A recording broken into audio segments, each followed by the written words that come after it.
अपनी पसंद की जिंदगी जी पा रहे हो, अपनी बात बेबाकी से रख पा रहे हो या अन्याय के खिलाफ आवाज उठा पा रहे हो, तो इसके पीछे उस एक किताब की ताकत है जिसे हम भारत का संविधान कहते हैं। लेकिन जरा सोचो, क्या होगा अगर ये रक्षक ही मौन हो जाए? आज की ये कहानी सिर्फ एक झंडा फहराने की नहीं है, बल्कि उस ताकत की है जो 140 करोड़ लोगों को सुरक्षा का एहसास दिलाती है। कहानी को अंत तक जरूर देखना, क्योंकि आज हम गणतंत्र के उस मंदिर की यात्रा करेंगे जहां न्याय की मशाल कभी नहीं बुझती। आगे बढ़ने से पहले अगर तुम एक सच्चे हिंदुस्तानी हो तो इस वीडियो को लाइक करो, चैनल को सब्सक्राइब करो और कमेंट बॉक्स में पूरे गर्व के साथ जय हिंद जय भारत जरूर लिखो। तो चलिए शुरू करते हैं आज की ये गौरवमयी गाथा। 26 जनवरी की वो सुबह दिल्ली की सर्द हवाओं में एक अजीब सी खामोशी थी, लेकिन उस ठंड पर भारी पड़ रही थी वो गर्माहट जो हर हिंदुस्तानी के सीने में आज उफान मार रही थी। सूरज अपनी सुनहरी रश्मियों के साथ धीरे धीरे रायसीना हिल्स की ओर बढ़ रहा था और जैसे जैसे उसका उजाला फैल रहा था, भारत के लोकतंत्र की एक और सुनहरी सालगिरह पूरी दुनिया के सामने अपने स्वाभिमान का परचम लहरा रही थी। आज का दिन कोई साधारण कैलेंडर की तारीख नहीं थी, आज गणतंत्र दिवस था। वो दिन जब हमने दुनिया को बताया था कि अब ये महान राष्ट्र किसी विदेशी हुकूमत, किसी तानाशाह या किसी रियासत के हुक्म से नहीं, बल्कि अपने खुद के लिखे विधान से चलेगा। और इसी गौरवशाली भावना के साथ आज सुप्रीम कोर्ट के प्रांगण में तिरंगा अपनी पूरी शान के साथ लहराने को बेताब था। सुप्रीम कोर्ट की वो ऐतिहासिक इमारत जिसकी दीवारें दशकों से इंसाफ की गवाह रही हैं, आज खुद इतिहास को झुककर सलाम करने के लिए सज धज कर तैयार थी। जैसे ही माननीय मुख्य न्यायाधीश की गरिमामयी उपस्थिति में ध्वजारोहण हुआ और केसरिया, सफेद व हरा रंग नीले आसमान को चूमने लगा, तो वहां मौजूद हर शख्स की आंखें नम थीं। वो पल सिर्फ कपड़े के एक टुकड़े के ऊपर उठने का नहीं था, बल्कि वो पल था 140 करोड़ भारतीयों की उम्मीदों, उनके अटूट अधिकारों और उनके उन सपनों के ऊंची उड़ान भरने का जिन्हें हमारे पुरखों ने आज़ादी की लड़ाई में देखा था। यह ध्वजारोहण महज एक सरकारी रस्म नहीं थी, बल्कि यह पूरी दुनिया को एक कड़ा संदेश था कि जब तक ये संस्था खड़ी है, भारत का संविधान सुरक्षित है, क्योंकि यही वह सर्वोच्च पीठ है जो उस पावन ग्रंथ की रक्षा करती है जिसे हमने 26 जनवरी 1950 को अपनाया था। आज जब तुम पीछे मुड़कर इतिहास के पन्नों को पलटते हो तो रूह कांप जाती है ये सोचकर कि इस मुकाम तक पहुंचना कितना कांटों भरा रास्ता था। सदियों की वो बेड़ियां, अंग्रेजों का वो दमनकारी शासन जहां भारतीय की आवाज को कुचलना ही कानून था। उस शोषण और भेदभाव के घोर अंधेरे के बाद हमें 15 अगस्त 1947 को आज़ादी तो मिली, लेकिन वो आज़ादी तब तक अधूरी थी जब तक हमारे पास अपना नियम नहीं था। असली मायने में हम उस दिन स्वतंत्र हुए जब डॉक्टर भीमराव अंबेडकर के दूरदर्शी नेतृत्व में संविधान सभा ने लगभग 3 साल की कड़ी तपस्या के बाद दुनिया का सबसे बड़ा लिखित संविधान हमें सौंपा। उस दिन भारत ने ये ऐलान किया कि यहाँ अब रूल ऑफ लॉ होगा, यानी कानून का शासन, जहाँ एक अदना सा नागरिक और देश का सबसे बड़ा पदवीधारी दोनों संविधान की नज़र में बराबर होंगे। इसीलिए आज सुप्रीम कोर्ट में लहराते इस तिरंगे की अहमियत दोगुनी हो जाती है, क्योंकि जब पूरे देश में कहीं भी अंधेरा होता है तो लोग इसी इमारत की ओर उम्मीद की लौ देखते हैं। आज का भारत बदल रहा है, ये सिर्फ परेड और झांकियों का दौर नहीं रहा, बल्कि ये आत्ममंथन का दौर है। आज तुम्हें खुद से ये सवाल पूछना होगा कि क्या हम वाकई उन संवैधानिक मूल्यों को जी रहे हैं? क्या आज भी अंतिम कतार में खड़े व्यक्ति को वही न्याय मिल रहा है जो रईसों को मिलता है? क्या हमारी अभिव्यक्ति की आज़ादी सुरक्षित है? और इन तमाम पेचीदा सवालों का जवाब जब कहीं नहीं मिलता, तब सुप्रीम कोर्ट एक ढाल बनकर खड़ा हो जाता है।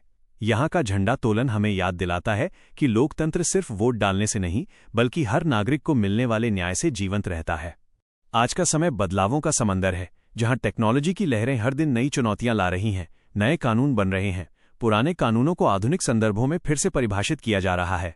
और इन सब के बीच सुप्रीम कोर्ट सिर्फ एक अदालत नहीं, बल्कि संविधान की आत्मा की गूंज बन चुका है। पिछले कुछ वर्षों में कोर्ट ने निजता के अधिकार से लेकर महिलाओं की गरिमा तक और पर्यावरण की सुरक्षा से लेकर डिजिटल अधिकारों तक जो फैसले दिए हैं, उन्होंने साबित किया है कि हमारा संविधान एक लिविंग डॉक्यूमेंट है जो वक्त के साथ और मजबूत होता जा रहा है।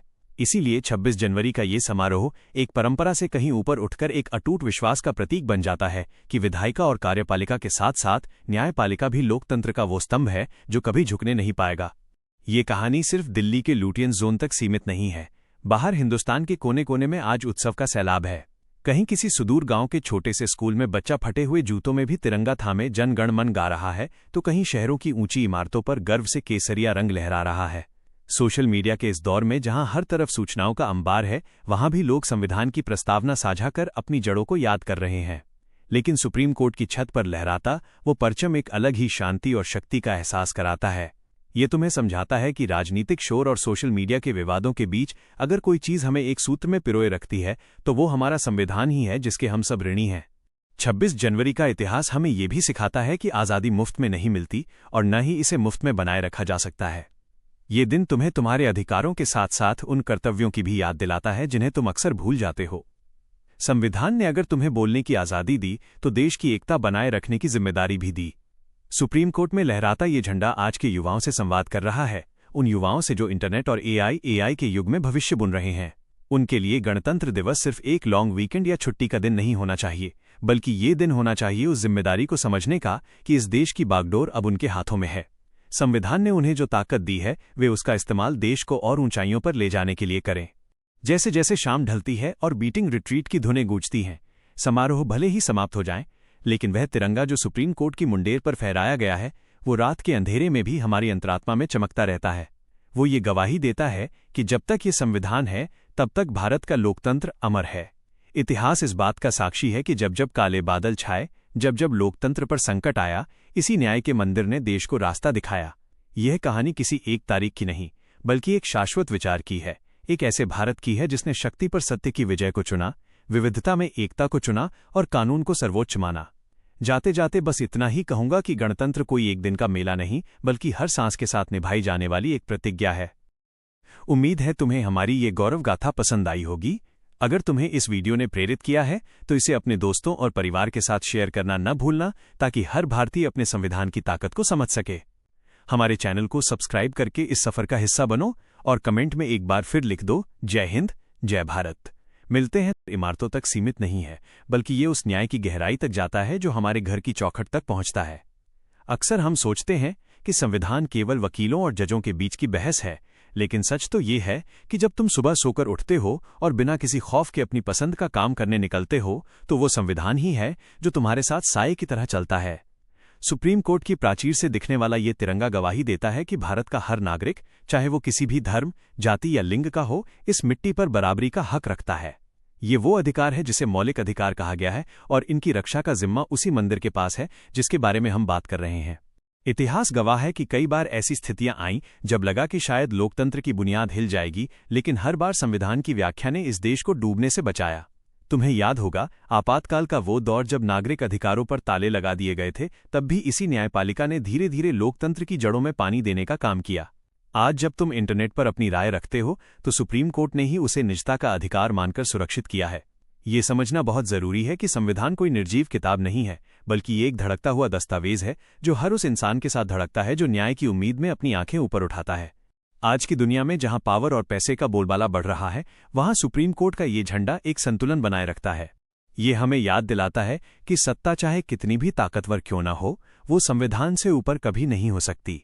चेक्स एंड बैलेंसेज का ये सिद्धांत ही है जिसने भारत को अपने पड़ोसी देशों की तुलना में एक मजबूत और स्थिर लोकतंत्र बनाए रखा है। सोचो, अगर आज तुम्हारे पास सुप्रीम कोर्ट जाने का रास्ता न होता तो क्या एक आम आदमी कभी किसी शक्तिशाली व्यवस्था से टकराने की हिम्मत कर पाता? बिल्कुल नहीं। यही वह रामबाण है जो हर हिंदुस्तानी को एक सुरक्षा कवच प्रदान करता है। इसके साथ ही हमें